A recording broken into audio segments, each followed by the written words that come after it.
Well, I didn't really have any expectations other than that it was going to be amazing, because every time you talk to one of the upperclassmen, the first thing they say is, "Oh, it's amazing, Rome is amazing." Like, it took me a while to get used to the fact that I was actually in this place that I'd read and that I'd heard so much about. I was expecting it to be amazing.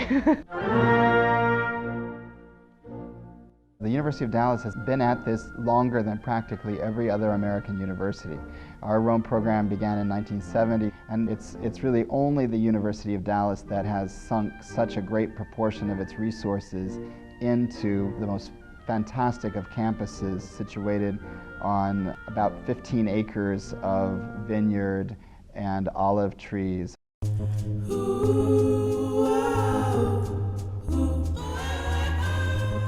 The Rome campus is utterly gorgeous. We were driving there and he pulled in through the gates and all I saw was just the beautiful green of the vineyard and the beautiful buildings, and I just stepped out of the van and I couldn't even believe anything. I couldn't believe what was going on. I didn't actually believe that after 10 hours on a plane, like this is where I'd be ending up. It's such an amazing place to study there because you're very separated from the city, but at the same time you're surrounded by all this beauty. It was a really good environment for what the school was, what we were trying to do overseas. Because it did, it was a quiet, safe environment where you could relax and just do your work. One of the unique parts of the Rome program is that you're taking classes, these core classes, and those core classes have everything to do with the travels the students will be taking over the course of the semester.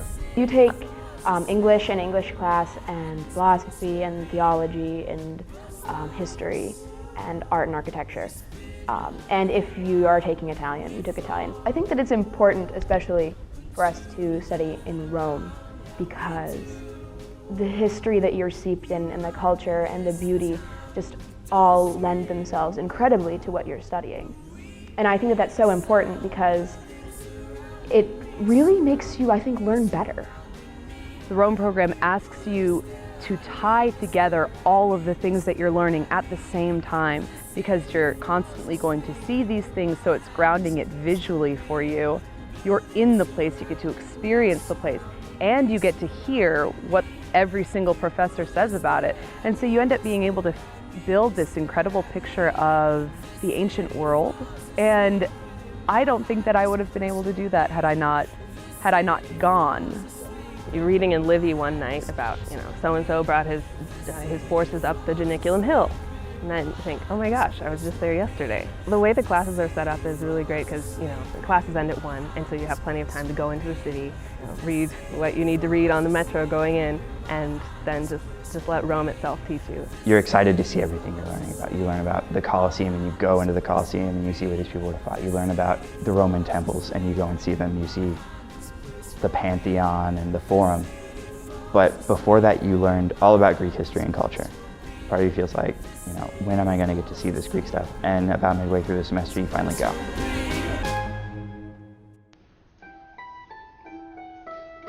I definitely started to understand what Greece was when I went there, and why it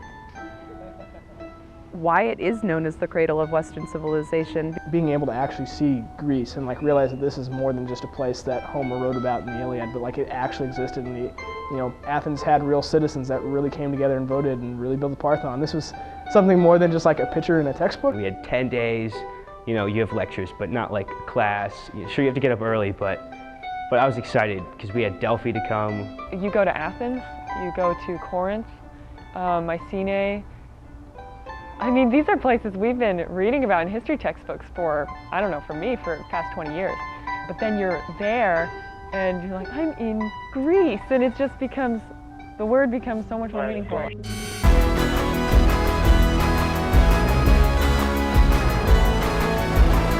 You basically get to take a tour around the country. You are on buses, which is almost as entertaining as being in the places themselves because the scenery is unbelievable. And you're talking to your professors on the buses, you're with all of your friends, and then you get to the place, you get off of the bus, you can't even believe it, you take everything in. We went up onto the kind of the platform overlooking Athens, and that's where Pericles gave the funeral oration. And he speaks of the greatness of the Athenians and the greatness of Athens, and it's a really beautiful and inspiring speech, and we're reading it where it was given, and we're looking out over Athens, and that was incredible. We were able to sit and read some of the Greek tragedies in the actual theaters where they would have been performed, which is just amazing. You're sitting there and you're like, people sat in exactly where I am now and listened to the same things. You have these lectures, and then before you know it, you're done. And it's been the most unbelievable action-packed 10 days of your life. So other programs, study abroad programs, they don't have this really close relationship between the faculty and the students, both in the classroom and then on the road. We travel as a group a lot.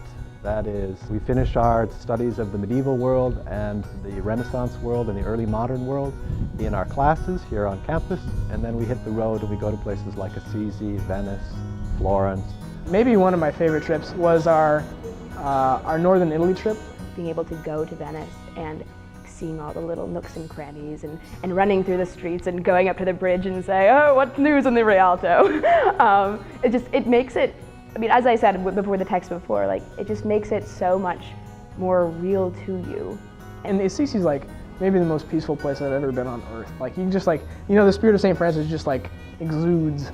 Not only is that like a once in a lifetime experience, like that's an experience like most people never are so blessed to have. You know, I've been kind of talking a lot about like just like being able to see the concrete, you know, reality of the stuff that we study in class, but like seeing the concrete reality of the stuff that we believe, like the faith that we profess.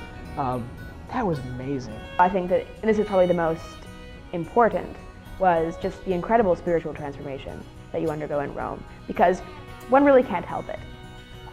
You walk along the streets and you just feel the grace seeping up through the cobblestones.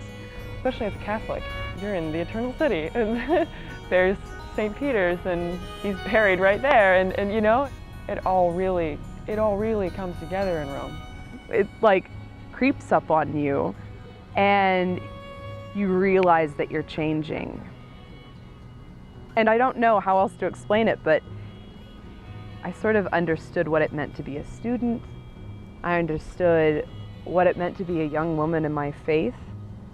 And I understood, I don't know, what it meant to have fun still at the same time. When you're over there, the world is sort of, it's at your fingertips.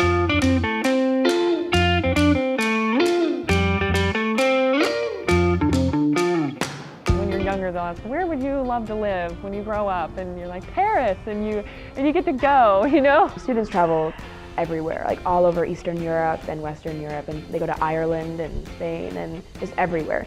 You're allowed to plan it all yourself, so you do have an immense level of responsibility. By the end of the semester, you're such an experienced traveler because you've had to deal with so many different things. You have a lot of scrapes, I think, that come from it, but in the end, you end up being able to travel like a pro. You mature a lot when you're just like, okay, this is our situation, like we're stuck in this little port town without a taxi, like we gotta figure it out. You couldn't depend on technology in order to communicate with other people. You had to have the people there with you, or you had to know where you were well enough to meet them somewhere. And it was just it was so funny, but it's actually so much more natural than I thought that it would be. Just because you don't have cell phones, and you don't have texting, and you really have to be grounded in the spot where you stand. You can't exist anywhere else. I thought I was going to go there for the buildings and the people and the monuments and the language and the food, but what I really found out was that my favorite part of the whole thing was the people I was with. And so I ended up, I hope this isn't bad, but I ended up looking forward to bus rides sometimes more than the things that we were going to see, because I was so excited to be with people and just to have that time with a lot of these people I never would have met otherwise. That is one of the most important things about the Rome semester, bonding with your class and with your friends, and learning about Western civilization and really having to learn. That's more of a bonding experience. You're trying to discover these truths about human nature in the same places that people have done it for hundreds and hundreds of years.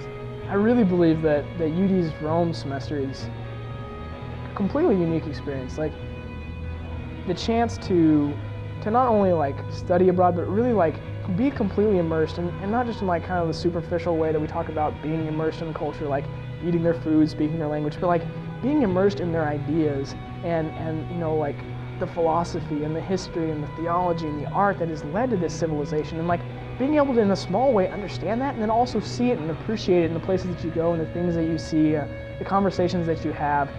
To go and not only like take a picture of yourself in front of a famous monument, but like go and understand that monument and like learn something from having been there, and to be improved, to be a better person for having gone abroad. Like, like the opportunity to, I know it's always kind of cheesy when we talk about it, but like to grow in virtue, like to become a better person for having had this semester, like that's amazing. And that an academic institution can do that, can do more than just like help their students become academically more mature, but can help them become like, provide them with opportunities where they can become better people, personally, spiritually, academically.